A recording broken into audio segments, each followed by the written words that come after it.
Believe it or not, ladies and gentlemen, the dust has mostly settled on the SEC football season as the games are behind us. Nobody better in the country to help us break it down than our good friend Chris Doering of SEC Network, as he did weekly, talking all SEC football. Chris, appreciate you taking the time, my friend. How are you? Yeah, I'm good, man. Happy New Year to you and all your listeners. It's you mentioned the dust settling. Hard to believe it's over with, man. I think we wait forever for the start of the season, and then it flies by before we know it, the blink of an eye. It's over with, man. So it's tough to think about having to walk through the desert of the offseason starting on the first with Alabama's loss. And Chris, you mentioned, let's start there with the Rose Bowl. You talked off air that you were at the game, you were in Pasadena. Just give folks an idea of what Yeah. that's like before we get into the game, the majesty of it, watching on TV. I mean, we talked about a lot leading into that game with that being Alabama, Michigan. It was such a helmet game with two historic programs. And really, it just felt like the perfect setting for Yeah. a game like that. And I followed along with you, your Instagram and all across social media. And I mean, it looked like a beautiful setting. And you hear from folks how great it is. But you were there in person. For someone who's never been to the Rose Bowl, can you describe what that experience is like? Yeah, let's go back to kind of our childhood, when it was the Big Ten and the Pac-12, the tie-ins for those conferences. It used to seem like we'd watch that on January 1st, and it was something that we would always see from afar and never necessarily get to experience. And then with the bowl alliance, the BCS, the growth of the college football playoffs, we saw some teams outside of those two conferences get an opportunity to play. Florida was on the cusp of getting a chance to play a couple different times, didn't get to it, but I've been fortunate enough to have now two opportunities to go out and cover the Rose Bowl. And the second time was just as magical as the first time, maybe even more so in some ways. You mentioned the Alabama and Michigan matchup, the two winningest teams in college football history, playing one another with so much on the line in the most iconic stadium in all of college football. The weather was not great on Saturday or Sunday, but when Monday rolled around, it was as if the welcoming committee there, the Rose Bowl committee, knew exactly what to do to make it a memorable experience. The skies were blue, the temperatures were perfect. The grass is always perfect, and just the whole setting around it. It's driving in through the neighborhood. It reminds you a lot of going to Lambeau Field, this other, magical stadium in the college in the football world. And you're in the midst of a neighborhood, and all of a sudden you open up and you're at the Rose Bowl, much like you are there at Lambeau Field. So, man, it was an unbelievable experience for me. There's been two overtimes in the history of the college football playoffs in that 10-year run, both of them in the Rose Bowl. Both of them I was in attendance for. Both of them I had the opportunity to be standing in the end zone where all the plays were being made. And it just like I've played the sport at all levels, and the fan in me has never gone away. And I think anybody that's a fan of college football has to go experience it. And it makes me pinch myself sometimes that I get a chance to do this and call it work and actually get paid for it, because I'd go out there and do it for free just to have the chance to be a part of the experience over and over again. Now, Chris, to the game we go. Let me ask you this first. What were your expectations for the game? Maybe predictions, what have you, but what you thought about the Yeah. game and the matchup going in versus what you saw. Were you surprised? Was it what you expected? Your top takeaways from that ball game, witnessing it in Yeah. person on Monday night. You know this. I mean, working in the media world, we have opinions about how we think games are going to play out. We get paid to make predictions. The game did not play out at all like I expected. I thought Alabama, had hit the next level, that they were playing really well. I thought that Michigan hadn't really been tested this year, both with the Big Ten schedule and their out of conference schedule, which certainly left a lot to be desired. The statistics of their defensive dominance, I thought, were probably a little skewed because they hadn't played any really good offenses. I predicted Alabama would win the game by double digits, and it played out anything but that way. And I have a lot of respect, man. Getting to watch that team, the Michigan team, up close and personal Watch how dominant they were up front. Dominant they were on both lines of scrimmage, but the speed and the power that they had on their defensive line with their front seven as a whole, the way they got after Jalen Milroe, the way they dominated Alabama's offensive line, man, I just was really surprised, and I take back all that I said because I really undervalued what Michigan had done. And one of the things that stood out to me, Chris, we did media day coverage on Saturday, and Michigan to a man talked over and over again about how close they were as a team, about the chemistry that this team had, about how the adversity they had faced throughout the year off the field, the suspensions of their coach had brought them closer together. I thought all that was great and good sound bites, but I didn't think it was really going to matter on the field. And it actually was the difference in the ball game, because in the second half, Michigan could do nothing offensively, but they never gave up belief. The defense never, got pissed off at the offense for not doing their part. The defense kept Alabama within arm's length in one possession, and when Michigan needed it the most, they found a way to make the plays. And on 4th and 2, near the middle of the field, the Blake Corum out of the backfield catches that ball, and from then on, they dominated the rest of regulation and overtime. And I almost got the feeling like being there that Alabama was playing tight. They were playing not to lose as opposed to being the aggressor. Whereas I thought Michigan did a lot of the attacking in that game, particularly late in the ball game. Despite having no proof that they were going to be able to do it, they never lost hope. And at the end of the day, they made the plays down the stretch and found a way to advance to the college football championship game. And Chris, that last point you make, I think that's one of the things that really shocked me, because as the second half began, I was watching the game with a buddy of mine, and I remember looking at him and saying, okay, this is when players tighten up, coaches tighten up, and Alabama, I mean, this is a position they're familiar with. Nick Saban, the best coach ever. They're going to do what they always do and find a way to win. And to your point, there were two things that surprised me. Number one, to see a team like Michigan late in that game, like you mentioned, that final drive, which was a legacy drive, but really take it to Alabama and be the aggressor. And the other thing, Chris, that I'm just still not used to even after this season is to see Alabama get whipped on the line of scrimmage. Yeah, twice. You saw twice this year. Both their losses. It's stunning. And you're right. We're not used to seeing them getting beat on both lines of scrimmage like that. And we're not used to them having as many holes in their roster as what they do. I was very critical. I was critical here on your show of Alabama in the preseason.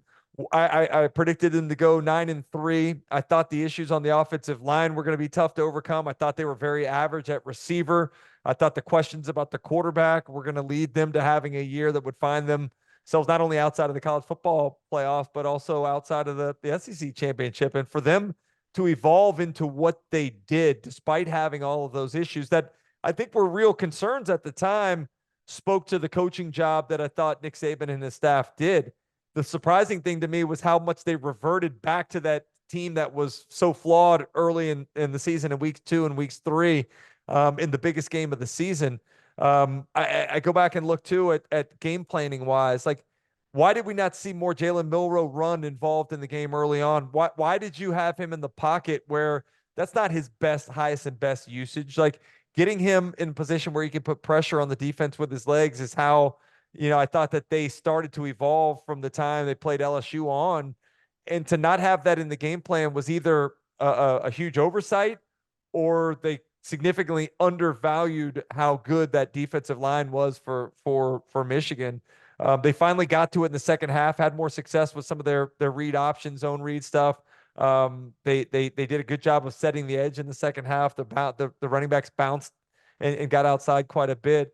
But just curious as to why that didn't happen early in the ball game. And the last couple of years we've talked an awful lot about the penalties and the untimeliness of those penalties. Maybe one of the biggest penalties that people have not talked about enough. They're driving late in the ball game up 4. They get down around the 30-yard line. They've taken about 7 minutes off the clock. A touchdown puts the game away, and first down, they take a penalty. Now it's 1st and 15. They're behind the chains. They're able to get a few of the yards back. 3rd and 9. Again, they have him in the pocket, and as opposed to getting him outside, I just didn't understand it. I know that there's some limitations with Jalen Milroe. I've heard stories about him not being able to to read the option plays as well as you'd like him to. That sometimes they're called gives or called keeps for him. I also know that he doesn't necessarily recognize when he needs to get the ball to his hot receiver. There were multiple times that they were bringing pressure that he should have just dumped it to his outlet guy. 3rd and 9 there was a shallow cross from the tight end that probably should have been one that he got out of his hands. But I just think putting him in that position there was not the best usage of his skill set. And they had a chance to end the game there. They had a chance to end the game on 4th and 2. All you got to do is get off the field. And again, they have communication issues covering the back out of the backfield, something that happened on the touchdown of Michigan's first score of the day. I thought the linebackers in coverage were overmatched. Deontay Lawson had a hard time covering multiple times. Communication issues there with the back being left uncovered. Just, surprising mistakes that we don't typically see. But at the end of the day, that's kind of who Alabama was early in the year, and it ended up going full circle and then reverting back to that team in the worst possible time. Flawed and inconsistent, Chris. I think 2 really good words to describe, and very talented, by the way, but yeah, just a couple different ways to describe that Bama team. You mentioned Jalen Milroe again, 16 to 23, 116, no touchdowns, no picks, 21 carries, 63 yards. He had that fumble. I'll ask you this because Jalen. By the way, on that fumble, Chris, I don't know if you could tell it on the television view. That was like today's version of the old school triple option, where you're running the read there. He keeps it off the edge, crashing, which was a great read. But they got the back out in the flat, which is the equivalent to the pitch man on that 3rd option. All he's got to do is throw the ball out there. There was no contain outside. Both defenders had come down inside. If he gets the ball out there, that's at least a 40-yard gain, maybe a touchdown. Instead, he keeps it. He's holding the ball without really good ball security. Ball comes out. I felt like there were a number of opportunities where they could have done more to shut the game down. That was one of them. They're driving early in the 3rd quarter, down on the other side of the field. 2 bad snaps that get by Jalen Milroe that cause them to be in 3rd 30 that they ultimately have to run the ball and punt it. Just too many self-inflicted wounds, as you mentioned. And ironically, I talked to Coach Saban on Saturday at Media Days, and he said he was really proud of the way that his team had overcome some of the adversity. Some of it self-inflicted, and it sounded like those were almost foreshadowing words, because a lot of what happened on Monday afternoon was at the cost of their own mistakes. And Chris, you bring me to my next question, because Jalen Milroe obviously announced that he's coming back next year. And, was there a question about that? I mean, everybody's got an announcement now, right? Yeah, Everybody makes it. Right. So anyways, we know though, for sure he's coming back. Which, to your point, where was he going to go? Either way, that's another conversation. But Jalen Milroe is back. I say that because I ask you this question, Chris. Can Alabama win a national championship with Jalen Milroe at quarterback? You mentioned the shortcomings and the question marks. And I mean, do you think over the course of an offseason, he can progress enough to where he can be a national championship caliber quarterback at Alabama? I hope so. I hope so, because I like him a lot. I like the accountability that he's taken all year long when things have gone bad. I like the supportive nature of him on the sideline in that week 3 against South Florida. I love his smile. I didn't love the comments after the Auburn game and give me the Heisman and all that stuff. I think we need to have a little more self-awareness there. But he's got to evolve. He's got to evolve into a guy, if those stories are true about his inability to really read out some of the zone read stuff and the other option stuff they run, he's got to be better at that. He's got to be better at understanding where to go with the ball when you have pressure, that you have an outlet. It's great to be able to beat the rush the way that he can. And sometimes, you get some big plays out of that. But more times than not, if you just get the ball to your outlet guy, you're going to at least offset the pressure. Maybe there's a play that somebody else on the field can make, and it doesn't have to fall on your shoulders all the time. So I do hope that he's able to evolve, because I like him an awful lot. I love his story, and I love, what he's done to be the face of this Alabama program this year. But I think there are some real concerns that, you have to have about what his limitations may be with some of the inability to read some of that stuff out. Now, Chris, you mentioned you talked to Nick Saban at Media Days at the Rose Bowl, and now the conversation, that game is over with, done with. The conversation turns to, and every year around this time with Nick Saban being where he is in his career, Is he coming back next year? Is he going to retire? Is he still coaching? We've had many folks go on record and say, I think one of the I forget his name, but one of the Bama players said that Nick Saban is going to die on a football field. Like he's going to coach until he can't anymore. Did you sense that same fire, that same urgency, that same intensity in Nick Saban to where you have no question he'll be back? Do you sense maybe we're getting closer towards the end of his tenure in Tuscaloosa, if you will? What did you pick up on talking to Nick Saban specifically? In that conversation, I didn't get into any of that at all. I didn't really get that sense. I got the sense that this is a guy that still loves what he gets the chance to do, that loves college football. I asked him about, his appreciation for being in that position to coach in a game of that magnitude between the two winningest coaches in college, or the two winningest programs in college football history in that venue there at the Rose Bowl. Obviously, he appreciated that opportunity and what he gets a chance to do. But inevitably it's going to happen. I would be shocked if it happened now, but let's be honest, we're all going to be shocked when it does happen. So whatever year it ends up being, whatever offseason that announcement comes, it's going to be incredibly surprising and honestly very sad. Like I love Coach Saban for who he is, what he's done for college football, what he does for teaching, more importantly, teaching players about how to be accountable, how to be good teammates, how to be good members of society, how to grow up to be successful, how to be great fathers. Like I think there's so many things that he's done to impact people positively outside of wins and losses that, whenever that happens, it'll be sad to not have him in that position any longer and able to affect the next wave of young people. Now, with that being said, Chris, the national championship game in Houston, for the first time in a decade, there's no SEC team. I know you're a big college football guy. You love college football as a whole. We're all looking forward to Michigan and Washington, but how weird is it for you? Because I know it feels weird for me. How weird is it for you and many others, right, in the SEC community going into this game? It's like, we all love college football, but it's just a weird feeling watching these two teams go at it and there not being any sort of SEC representation on Monday night. Yeah, Chris, it is weird, and I kind of had a bit of a hangover yesterday. Tuesday after the Monday game. I think a lot of it had to do with the excitement and the experience being over with, and moving back to regular life after being in that fantasy world for 3 or 4 days out there. I think part of it, I'm not an Alabama fan by any means. I'm a fan of the SEC, but I'm also a fan of what gives me the best opportunity to experience things personally. And having Alabama, having the SEC as a whole out of the playoff contention is not great for me. But more than anything, I'm just a fan of this league, like you, like everybody else. I got into an argument with some Georgia fans who couldn't find it possible to possibly cheer for Alabama against Michigan. Like, how do you not cheer for this conference? I know you don't like the fact that you guys lost in the SEC championship game.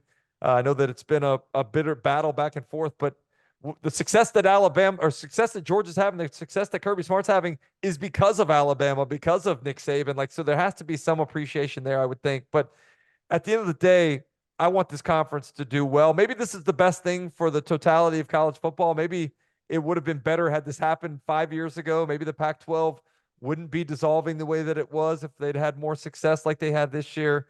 But, it feels weird to be talking about a game that doesn't include one of our teams. And honestly, Chris, I think one of the worst things that could have happened for this conference, it's a down year. Let's be honest. It was a down year. It was a down pre-conference schedule. It was down head-to-head with the ACC. And with Alabama being eliminated, it's going to be a down year in totality without having a chance to win a national championship. I think the worst thing that happened to the SEC was Alabama beating Georgia in the SEC title game. Having an undefeated Georgia in the playoff, I think they would have been better equipped to be able to play against a Michigan team that was maybe a little bit of a stylistic challenge. I think the Georgia offensive line probably would have held up better. I think Carson Beck probably would have been better at distributing the football to a much more talented group of wide receivers. But at the end of the day, Alabama was the better team in Atlanta in that first Saturday in December, and they deserved to be the SEC champions and representative of the league in the playoff. But let's not sugarcoat it at all. It was a down year for the conference as a whole. So, Chris, on that note, brief thoughts on that Michigan-Washington matchup. Of course, Texas falls to Washington, who will be in the SEC in just a couple short months. It's stylistically, like you mentioned, two very different teams. I mean, you think of Michigan, you think of defense, you think of run game. J.J. McCarthy, more of kind of a distributor of the football. Washington side, it's Michael Penix Jr., it's high flying, it's offense. Your thoughts on the ball game? Because again, I know you'll be watching, although Yeah. there's no SEC team in there. Yeah. You saw this Michigan team, like you mentioned, firsthand. They got some real dudes up front in the trenches. Who do you think comes out on top? Yeah, I do have a real appreciation for Michigan after being out there and getting a chance to talk to the players in the post game and seeing what they went through the last 2 years and losing in that very same position and not being able to get over the hurdle and finally getting back there and getting the chance to get the win and to move on. So I do appreciate that from the college football fan perspective. I have a lot of respect. Jim Harbaugh was my quarterback. My first NFL reception came from Jim Harbaugh, so I do have an appreciation for him as well. Um, I think the physicality that I saw from Michigan is going to be very difficult for Washington to match. But I thought the physicality that Texas had after watching them dominate Alabama was going to be tough for Washington to match, and certainly they were able to do that. The score much closer than probably the game was down the stretch, but man, just excited about the battle here between these two teams. The differences in style, how Michigan defensively decides to attack Michael Penix, who's been in an absolute zone all year long. The number of weapons to distribute the football to, the pick your poison nature. Like, honestly, Chris, it reminds me a lot of my teams at Florida when we were just so precise with the passing game and so dangerous with so many different weapons that could beat you. So I'm just really excited about the X's and O's chess match that lies before us. Washington's been overlooked all year long. They're a 4.5 point underdog as it is now. It's a comfortable position for them, and it's a motivating position for them. So I think you'd probably be stupid to pick against them, but I also feel like there's some sort of team of destiny kind of storyline about this Michigan team as well. And I could see Michigan winning it all and Jim Harbaugh, setting sail for the NFL again. So I probably would lean Michigan, but I do think it's going to be an outstanding ball game with a ton of drama mixed in with the individual matchups. Now, Chris, when you look at bowl season as a whole for the SEC, and you mentioned it was a down year, and I think bowl season was sort of a mixed bag there as well. But certainly there were some big winners. Missouri over Ohio State in that Cotton Bowl, Ole Miss over Penn State in the Peach Bowl, Georgia and what they did to FSU in that Orange Bowl. My goodness. Yeah. LSU and Tennessee both get victories on New Year's Day. What was your top takeaway, or was there anything in particular that jumped out to you from the SEC bowl season outside of the college football playoff? I thought the two biggest wins, the two most important wins, were the Missouri and the Ole Miss wins. And I thought the Missouri and Ole Miss were in very similar positions, obviously, both in the top 12. Both would be in the playoff had this been 2024.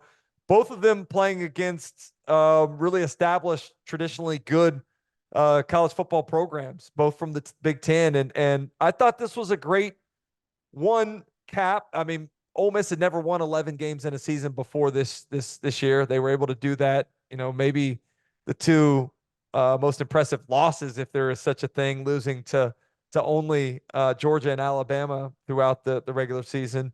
But I think these were both great kind of auditions for playing in the big stage against some big name programs and what you're going to have to do next year if you do find your ways into the top 12 when the season's all over with. So I thought those two teams were the ones that stood out the most. And then I thought, those were games that were caps for great seasons for each of those. But I thought, the bowl game can also be a springboard for the next season. And I thought the LSU and Tennessee wins for springboards for next year. Most importantly, because those next generation of quarterbacks got an opportunity. Presumably, Garrett Nussmeier and Nico Iamaleava are going to be the starters next season. Those two guys had great debuts as starters with their teams in their bowl games, and I think create a lot of optimism about the direction of those two programs as they head into 2024. And I think, Chris, what's really exciting, too, is when you start looking ahead to 2024 and the way that we talk about and break down these teams. And with a 12-team playoff, I look at certain teams like a Tennessee, like a Missouri, like an Ole Miss, maybe even like an LSU, where, to your point, where before it was only, okay, we're talking about the SEC champion, maybe the runner-up, is they can make noise. Now it's like those teams that are kind of on that that 8-9 win sort of fringe. Can they get to 10? It just it unfolds and unravels even more storylines for the Yeah. ACC and with Texas and Oklahoma. So Yeah. So more much to teams. look forward to, right? I mean, it's exciting what's on the horizon. It's going to feel like 5 years until we get back to August when we start the season next year. But yeah, how crazy to think about these teams in the SEC, like Ole Miss, who's never made an appearance in Atlanta for the SEC championship game, is going to have a better chance to win a national championship than they would an SEC championship, particularly with the elimination of divisions, which is going to be a unique dynamic in and of itself. So, Chris, last thing, and we'll get you out of here. When you look back on the 2023 SEC season, you mentioned you felt like it was a down year for the SEC. When you look back on the season that was, what will you remember most? Whether it's one thing, a particular team, it's an overwhelming thing for the conference. When you look back at 2023 for the SEC, what do you take away from it?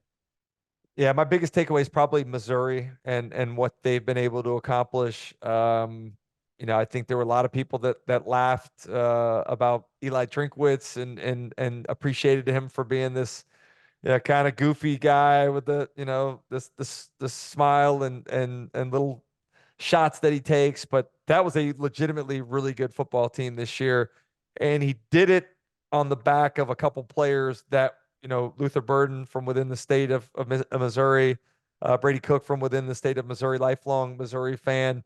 Did it with those guys, got them to believe. Now there's proof of concept. There's proof to be able to go out and sell what's possible. There's proof to be able to tell everybody that you can come to Missouri, play in the SEC, and play it as a college football playoff team. That to me is not only something that gives hope to that fan base and that program in general, but if Missouri can do it, why can't anybody else do it? Certainly, why can't Tennessee or Florida be able to do it? Like, Missouri was picked what, sixth, I think, in the East this year, and for them to have that kind of year just shows what is possible if you can put the right pieces together. And I think Drink's done a nice job of assembling that thing in a pretty short manner of time too. Chris Doering of SEC Network, one of the best in the business. Chris, let me say yet again, I've thoroughly enjoyed all of our conversations, my friend. It's crazy to think the season flew by, but it was a ton of fun, my man. Happy New Year to you yet again, and look forward to doing it with you again here soon. Yeah, Chris, I appreciate it, man. It's been great doing this throughout the season with you. I think you do a great job. Congratulations on your expansion to covering the entire league a little bit more too, and definitely look forward to catching up with you in the future.